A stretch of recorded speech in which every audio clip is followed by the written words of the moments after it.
Bell घंटी को भी दबा दें ताकि हमारे नए वीडियो आपको लगातार मिलते रहें।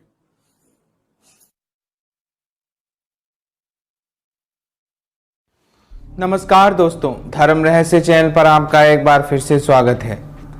अनुभवों की श्रृंखला में आज एक साधिका हैं, उन्होंने अपना अनुभव अप्सरा साधना का भेजा है। तो जानने की कोशिश करते हैं कि उन्होंने क्या इस संबंध में बताया है और क्या उनकी जो है इस संबंध में अनुभव रहे हैं। तो चलिए शुरू करते हैं। जय गुरुदेव। गुरुजी को मेरा प्रणाम। गुरुजी, मेरा नाम ज्योत्सना है और मैं इंदौर से हूँ। पहले तो आपका बहुत बहुत धन्यवाद जो आपने मेरा पिछला पत्र आपके धर्म रहस्य चैनल में शामिल किया है। हालांकि वो अधूरा ही रह गया है, उसके आगे का अनुभव मैं आपको जल्द ही भेजूंगी। ये मैं आपसे वादा करती हूँ, जिसका नाम था माँ काली का दर्शन। आज मैं आपको एक ऐसी साधना के बारे में बता रही हूँ। यह साधना एक अप्सरा साधना है। गोपनीय रखने के लिए मैं उनका नाम नहीं बता सकती हूँ, इसके लिए क्षमा कीजिए। अनुभव बताने से पहले मैं आपको कुछ अपने बारे में बताना चाहती हूँ जो मुझे ज़रूरी लगते हैं। गुरुजी, मैं सिंगल मदर हूँ। मेरा एक बेटा है जो 9 साल का है। हम किराए से रहते हैं। रूम भी एक ही है, 2 रूम लेने की मेरी हैसियत नहीं है। मैं माँ काली के आशीर्वाद से उनके दर्शन भी किसी न किसी रूप में हो ही जाते हैं। साल 2017 में मैंने गुरु नाम लिया था। जो गुरु मंत्र मुझे दिया गया है उसको मैं नियम से रात को मंत्र जाप करती हूँ। इसी बीच मैंने YouTube पर बहुत सारी साधनाएं देखी, जिनमें से 2 साधनाएं मैं कर सकती हूँ ऐसा मुझे लगा, जिसमें से एक साधना अप्सरा की थी और इस साधना की पूरी जानकारी लेने की कोशिश की, पर अप्सरा यंत्र जो है मुझे नहीं मिल पाया। इस वजह से अनार की कलम से और अष्टगंध की स्याही से मैंने नवरात्रि में साधना करने का मन बनाया। नवरात्रि से के पहले दिन जो विधान है YouTube पर बताए गए थे वैसा ही किया और 11 मल्ल जो है मंत्र जाप का संकल्प लिया। 21 दिन का यह मंत्र था, साधना थी। 2 दिन बाद ही मुझे रोकनी पड़ी क्योंकि मेरी मम्मी को हॉस्पिटल में एडमिट कर लिया गया था। उनके ऊपर हॉस्पिटल के रूप वालों ने कोई किया था, वहाँ पर कोई था नहीं और वह घर में काफ़ी दूर था। इस वजह से साधना को बीच में ही छोड़ना पड़ा। जब मम्मी की हॉस्पिटल से छुट्टी हुई तो अगले ही दिन शुक्रवार से यह साधना फिर से मैंने शुरू की और इस बार मैंने माता वैष्णवी के दर्शन पहले ही किए और उनसे प्रार्थना की कि मैं अप्सरा साधना कर रही हूँ, कृपया आप मेरी सहायता को फिर जो है आकर करें। पहले तो अप्सरा देवी से क्षमा मांगी और फिर से 21 दिन की संकल्प लिया साधना करने के लिए। 11 माला रोज जाप करती थी और पहले के 5 दिन तक सब सही ठीक रहा। फिर छठे दिन साधना के समय अजीब सी खुशबू आई। इस बात पर मैंने ध्यान नहीं दिया और जाप पूरा करते मेरे पास से कोई ऐसा लग रहा जैसे कुछ जा रहा। रूम हमारा एक ही है और यह साधना मैं रात को 11:30 बजे पर शुरू करती थी। तब तक मेरा बेटा जो है वहाँ पर सो जाया करता था, जैसे कि ज़्यादातर सबके बच्चे जल्दी ही सो जाते हैं। तो इसमें जो है चमेली के तेल का इस्तेमाल करती थी सबसे, जिसकी वजह से खुशबू आई और इस बात पर कुछ तेज जो है महसूस हुई खुशबू आना। इसके साथ पता चल रहा था कि यह चमेली का इत्र नहीं है जिसको मैं इस्तेमाल करती थी। अब यह खुशबू दिन में भी आना शुरू हो गई। 10वें दिन बांसुरी की आवाज़ भी आई, 11वें दिन शंख की और 15वें दिन तक ऐसा ही चलता रहा। ये सिर्फ साधना के समय ही नहीं बल्कि कभी कभी जब कोई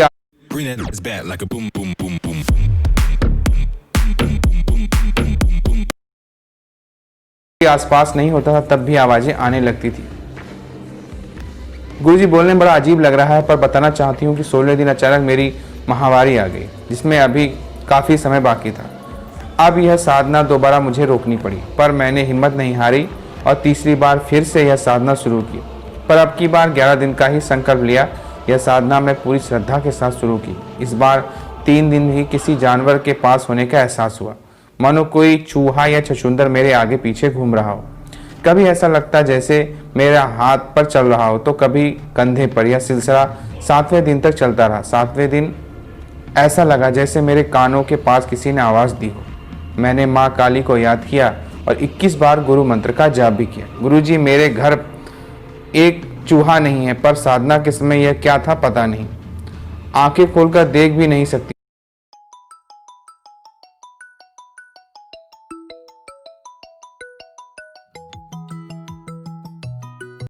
थी।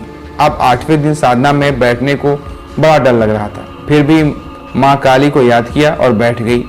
गुरुजी, साधना से पहले मैं गुरुमाला और दुर्गा चालीसा का पाठ भी करती थी। 8वें दिन अभी 3 माला ही हुई थी कि लगा जैसे किसी ने दरवाजा खटखटाया हो। चूंकि साधना वाले रूप में मेरा बेटा भी होता है तो मुझे लगा कि वही होगा। मैंने ध्यान नहीं दिया। अगले दिन जब बेटे से पूछा तो उसने कहा नहीं, मैं तो उठा ही नहीं था। अब थोड़ा सा इस बात से डर लगा। मन में दिन भर खुशबू आने से सारी बातें भूल गई। अब 9वें दिन जैसे ही 10वीं माला शुरू की तभी किसी के चलने की आहट हुई। मैंने जल्दी और जोर जोर से मंत्रों का जाप शुरू कर दिया। वह आवाज़ तेज होती जा रही थी।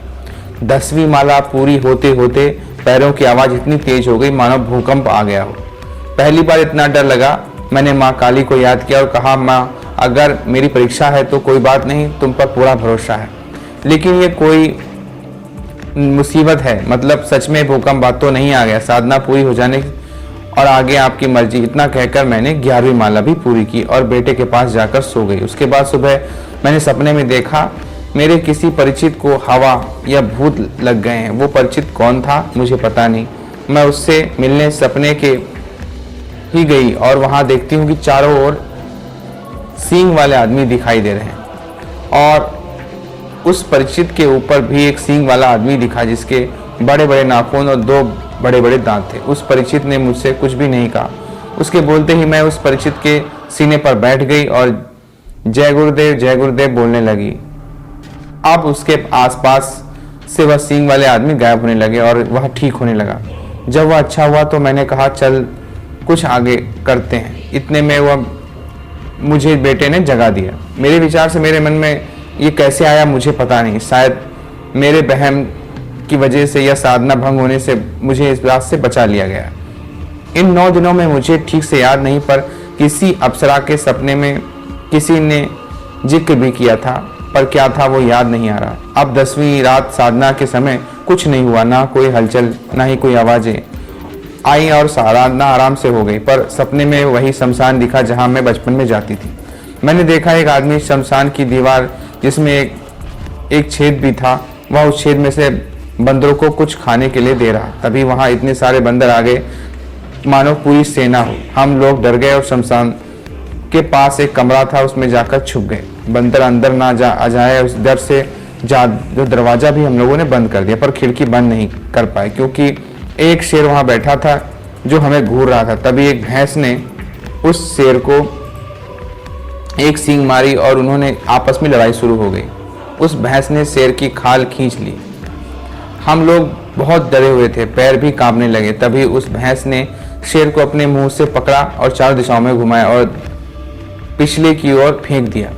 उछलकर हमारे सामने ही वो आकर गिरा। हम डर गए थे। तभी उन्होंने एक सुंदर स्त्री का रूप लिया जो लाल साड़ी पहने थे। उनका रूप मानो देवी के जैसा था। उनको देखते ही मेरी आंखों में आंसू निकल पड़े और मैं उनकी गोद में सटकर रखकर रोने लगी। तब माता ने कहा, क्यों रो रही हो? मैंने कहा, मैं कितनी खुश बता नहीं सकती। मैंने सोचा भी नहीं था कि आप मुझे बचाने आओगी। तब उन्होंने सर पर हाथ फेरते हुए कहा, रोना बंद कर, मैं तेरे घर तो आ रही हूँ, ऐसे रोएगी तो नहीं आऊँगी। मैंने तुरंत आंसू पोंछ लिए और मुस्कुरा दी और मेरी नींद खुल गई। यकीन मानिए मेरा तकिया सच में गीला होता है। यह बात मैंने मम्मी को भी बताई। 11वें दिन जब साधना शुरू की तो 4थी माला के बाद नींद सी आने लगी और बड़ी मुश्किल से 7 माला ही जाप कर पाई। पता नहीं कब पास ही रखे सर्ट पर सिर रख के मैं सो गई। पता नहीं चला। 5 मिनट बाद जब नींद खुली तो माता रानी ने से माफी मांगी और साधना शुरू कर दी। इस बार पूरे शरीर में भारीपन जैसे बहुत सारी लाल चींटियों ने एक साथ काटना शुरू कर दिया। यह तब तक रहा जब तक मालाएं पूरी नहीं हुई। साधना पूरी नहीं होने के बाद ऐसा कुछ भी नहीं हुआ। गुरुजी, इस बार मैंने 11 दिन का संकल्प लिया था जो पूरा हुआ, पर प्रत्यक्षीकरण नहीं हुआ। ऐसा क्यों हुआ? क्या मेरी साधना पूरी नहीं हो पाई? गुरुजी, इस साधना के दौरान जो छछूंदर जानवर की आवाज आती थी, यह मेरा भ्रम है। अगर साधना पूरी हुई हो तो ऐसा क्या करूं जिससे अप्सरा देवी के प्रत्यक्ष दर्शन हो जाए और जिस मकसद के लिए मैंने यह साधना की है वह पूरी हो जाए। गुरुजी, मैं साधना आध्यात्मिक क्षेत्र में पूरी तरह से उतरना चाहती हूँ, पर पहले मैं अपने माता पिता और बेटे के लिए कुछ करना चाहती हूँ। इसलिए मैंने असरा साधना की। क्या मुझे अब दोबारा साधना शुरू करनी चाहिए या फिर कोई और साधना करनी चाहिए? कृपया मेरा मार्गदर्शन करें। धन्यवाद गुरुजी। जय गुरुदेव।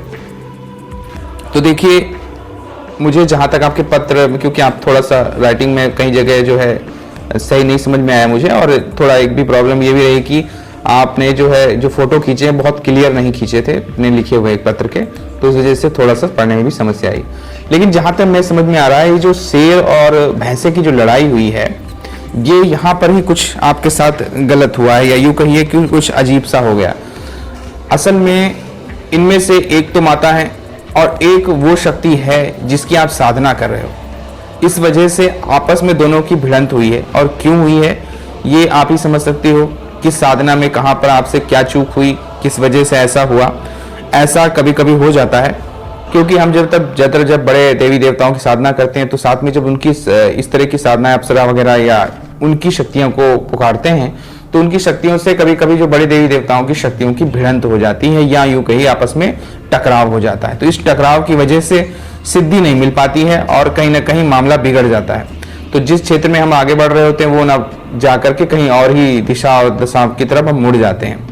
लेकिन फिर भी माता का आना और माता का आपके साथ जुड़ना इस का जो है बताता है कि आपके ऊपर उनकी कृपा है और कृपा बनी रहेगी। इसलिए माता की पूजा और पाठ और साधना कभी मत छोड़िएगा।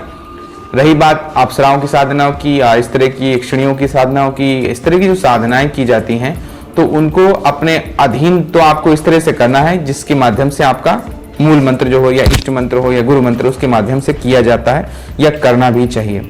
ये गुरु बताते हैं। अब चूंकि मुझे नहीं लगता आपने गुरु किया था, या जिनकी भी आप बात कह रही हो उन्होंने गुरु किया था, तो गुरु साधना में स्पेशली जो है स्त्री चीज़ों को बताते हैं कि ये चीज़ ऐसे यहाँ पे करनी है या वैसा करना है, जिससे आप उस साधना को सही ढंग से संपन्न कर पाएं।